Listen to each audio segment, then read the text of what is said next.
दीर्घ 13 वर्ष पर एक मरणांतक आक्रमण घटन अभियुक्त मानक दंडादेश शुणाई केन्द्रापड़ा चीफ जुडिशियल मजिस्ट्रेट 2012 मसीहा नवेम्बर 7 तारिख में केन्द्रापड़ा आली थाना अंतर्गत गोविंदपुर बजार यह घटना घटिला।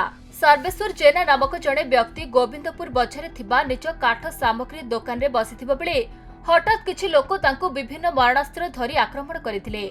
एथिरे गुरुतर भाव में आहत होई अनेक वर्ष काल चिकित्सित होइथिले। सर्वेश्वरଙ୍କ स्त्री स्वर्णलता घटना संपर्क में स्थानीय थाने अभियोग करबा परे पुलिस अभियुक्त मानकु गिरफ्त करथिला। मामलार विचार करी एसजेएम अभियुक्त मानकु 5 वर्ष लेखाए सश्रम कारादंड दंडित करिसेंती।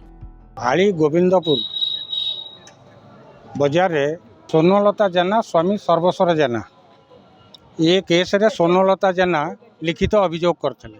घटना ये काठ काम कला समय एटा हूँ 7/11/2012 मसीह 2000 मसीह ये तांको माने काठ दुकान जो अच्छी कारपेंटर ये तो गोविंदपुर बाजार आंकर गोटे काठ दुकान अच्छी ये तांकर सकाल 8टा बेले दुकान भितर काम व्यस्त ये जो आसामी मैंने ये हाथ में विभिन्न मारणास्त्र धरी जीवन में मारिदेवाई अटाक कले जो मान सजा है मुझे ना अटाक कले जीवन में मारिदेवाई मुंड फुंड फाटला। हाँ आउ यही समय खबर पाई स्त्री आसिले स्वर्णलता जेना आसी ए कथा ये करी सेठी आली थाना रे सेमाने ये करथले लिखित अभियोग करथले।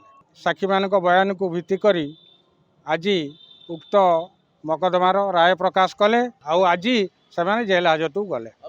केन्द्रापड़ारू मलय कुमार साहू रिपोर्ट खबर ओडिशा।